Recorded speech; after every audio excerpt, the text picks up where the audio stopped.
Good day, colleagues. Thank you so much for attending this session. This paper centers around unpacking a theoretical framing for the insider threat based on the fraud Pentagon. The insider threat problem is extremely challenging to address as it involves trusted users. A survey of cybersecurity professionals found that 90% of organizations feel threatened by insider attacks. This study is limited to malicious insiders. Malicious insiders use their legitimate access to intentionally compromise the confidentiality, integrity, and availability of an organization's IT assets. Malicious insiders typically respond to deterrents such as reducing motivations and removing opportunities. The elements of motivation and opportunity form the basis of several models proposed to mitigate the insider threat. Commonly used frameworks to manage the insider threat include the capability, motivation, opportunity framing, the fraud triangle, which considers the elements of opportunity, motivation, and rationalization, and the fraud diamond, which extends the fraud triangle to include capability. The insider threat problem is considered to be a moral gray area, as it allows insiders to undervalue their actions and resort to rationalizations. Therefore, it may be contended that character traits could be a factor in influencing these rationalizations. The fraud pentagon is the next evolution in understanding the constructs underpinning fraud as it extends the fraud diamond with the threat of arrogance as it deals with the why element of crime.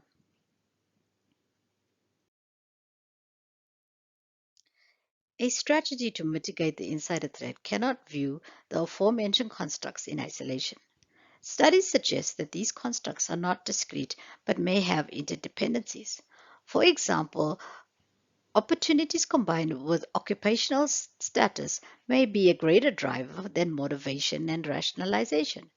With respect to financial crime, individuals who are considered predators do not need the motivation nor the rationalization to engage in maleficence.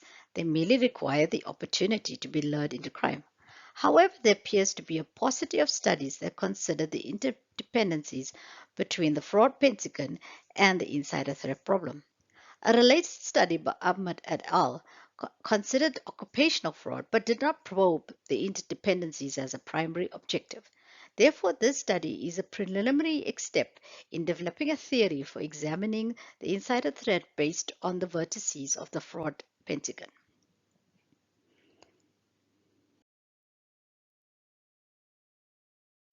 The aim of this paper is to explore the interaction and the indicators of the elements of motivation, opportunity, rationalization, and capability and arrogance on an insider in a cybercrime scenario.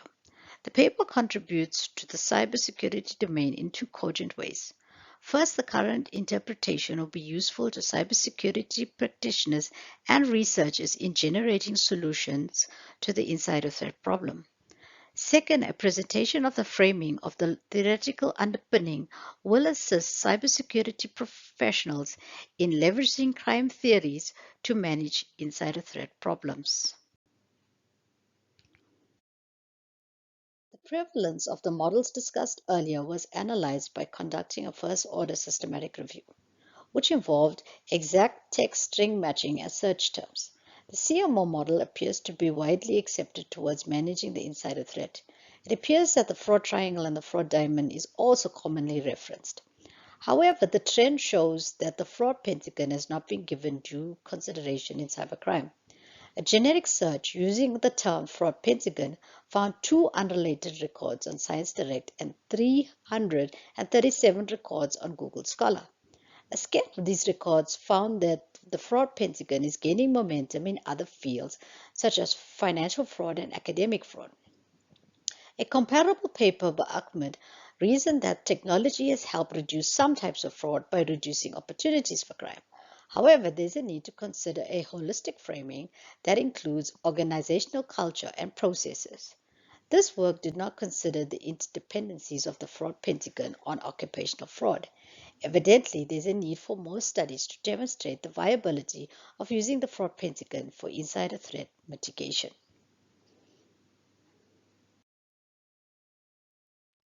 The next discussion will involve unpacking the components of the theoretical framing.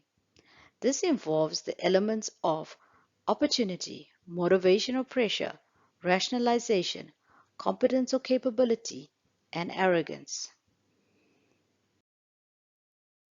Pressure is also considered as a motive or incentive for crime. Indicators of pressure are personal, organizational, external, or provocations. Poor security controls and poor management oversight create opportunities for cybercrime. Indicators for opportunities include lack of controls to prevent and detect maleficence, the ability to bypass controls that prevent and detect maleficence, failure to discipline perpetrators, lack of awareness, indifference, incapacity to detect maleficence, and the lack of an audit trail. Insider threats have a proclivity to justify their deeds. The term neutralization was intended to refer to the justification given before the act instead of the term rationalization that refers to the justification after the act. Criminals may prepare their rationalizations using vocabularies of adjustment before they act, and these verbalizations are intrinsically linked to their motivations for criminality. Criminals neutralize the associated guilt of their maleficence by rationalizing their deviant actions by engaging in techniques of neutralization. These techniques that are appropriate for the cybersecurity domain include denial of responsibility, denial of injury, defense of the necessity, condemnation of the condemners, appeal to higher loyalties, and metaphor of the ledger.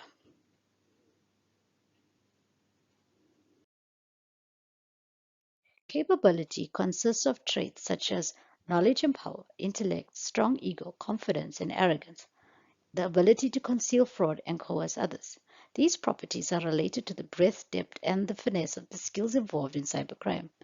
Competence, which is a variation of capability as it involves the ability to bypass internal controls, develop a concealment strategy, and control social situations via manipulation. To some extent, the fraud pentagon splits the capability of the fraud diamond into competence and arrogance. The distinction of the personality trait of arrogance, which affects the ability of a person to see the cost benefit analysis of crime, is highly significant, as it underscores the human element in the crime scenario.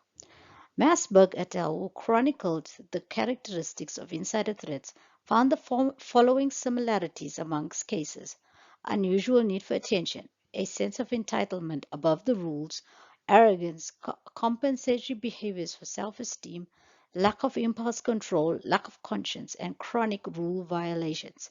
Indicators of arrogance can be detected in individuals with the following characteristics: large ego, suppressive attitude, autocratic management style, and a fear of losing power. Further arrogance is indicated by individuals who assume that they are above controls, policies, and regulations and assume that they have the immunity against them. While the theoretical underpinning of the fraud pentagon suggests that all elements converge unilaterally in a crime scenario, studies suggest otherwise. For instance, if an insider is unable to rationalize an act of misconduct, then that misconduct is not considered to be an appropriate opportunity. As studies within the cyber domain are limited, we'll now consider studies from other domains in this discourse.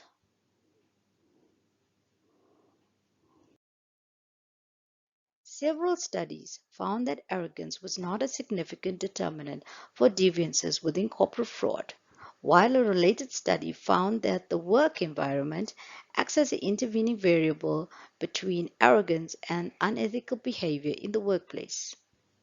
Based on empirical evidence from a study by Harrison and postulations from a related study by Marsberg et al., The framing depicts the perception of opportunity as being positively influenced by capability, and that rationalization is influenced by motivation, opportunity, and capability, leveraging the theory of planned behavior. The constructs of the theory of planned behavior considers one's intention in attaining a goal, in this case, non-compliant information security behavior. Evidently, an individual who is invoking techniques of neutralization, that is, rationalizations, shows evidence of maladaptive behavior.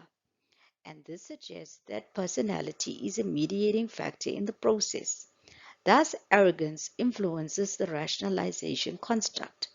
Appropriating from the propositions of Harrison and Marsberg et al., the theoretical underpinning shows how the elements of the fraud pentagon results in non-compliant information security behavior as shown in the figure. There is an overlap between cybercrime and white-collar crime as it relates to occupational crime. There is a conceptual overlap between cybercrime as technology is used in the perpetration of white-collar crime. Clearly, insider threat crime is subsumed within this definition of white-collar cybercrime.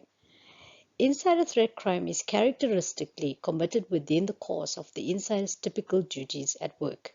The categories of cybercrime that this theoretical framework would have implications for include insider sabotage, that is, using an organization's IT infrastructure to cause harm to the organization or an individual; insider theft of intellectual property; insider fraud, that is, unauthorized modification, deletion, or addition of data.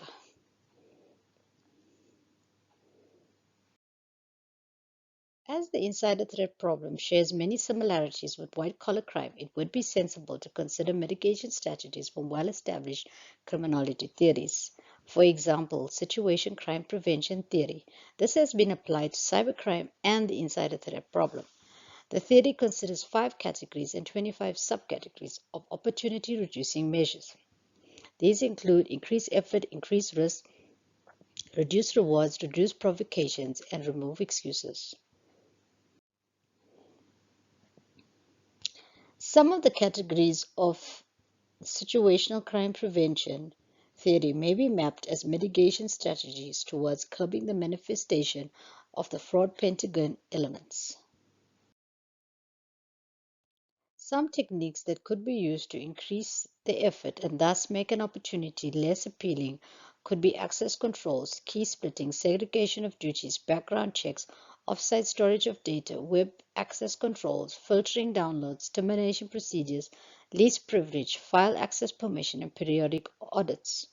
The increased risk category can also be used to make an opportunity look less appealing. This involves increasing the perception of being caught in the act. The techniques that could be used is incident reporting, audit trails, event logging, and a two-person sign-off and resource usage monitoring. The reduced provocations category involves removing noxious stimuli from the environment that may trigger a crime. This category considers situations that may act as triggers to an individual who is already motivated. Suggested strategies for subduing such an individual include dispute resolution and disciplinary processes.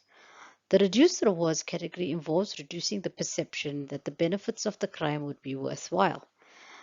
The reward for crime is a motivating factor, and strategies that could be used in moderating such an individual could be watermarking, digital signatures, encryption, and automated data destruction mechanisms. These strategies reduce the value of the information asset stolen. Some insiders gain satisfaction from damaging their employer's reputation. Strategies that could be used to impede such an individual include continuity management and incident management. It is challenging to determine the intrinsic forces involved in propelling an insider's motivation. Strategies such as linguistic analysis, collecting information about computer usage, and communication patterns could be used for detection. The remove excuses category involves suppressing the rationalizations of a criminal. These techniques involve setting rules, that is, policies and procedures, posting instructions, alerting conscience, and assisting compliance. Capability and arrogance cannot be mitigated per se. However, these elements may be used to identify high risk individuals who may require targeted training. The capability of an insider can be diluted by using role based access controls. Arrogance also negatively impacts top management, and it is suggested that there should be leadership interventions to coach individuals on the nature of arrogance and its negative impacts. The propositions generated from the theoretical framing demonstrated that the constructs of the fraud pentagon may not act in synergy. This is of importance in order to determine the numerous permutations of the constructs that need to be mitigated or detected under specific scenarios. The implications for practice demonstrated how the vertices could be suppressed to overcome this insider threat. We extrapolate the following shortcomings of the framing. The framing does not consider collusion. The rationalization, arrogance, and motivation legs of the framing are difficult to quantify. Not all constructs are present in a criminologic event. These shortcomings will be the objective of future research endeavors. Colleagues, this brings me to the end of my presentation. Thank you so much for your attention. I will pause here for any comments and questions. Thank you.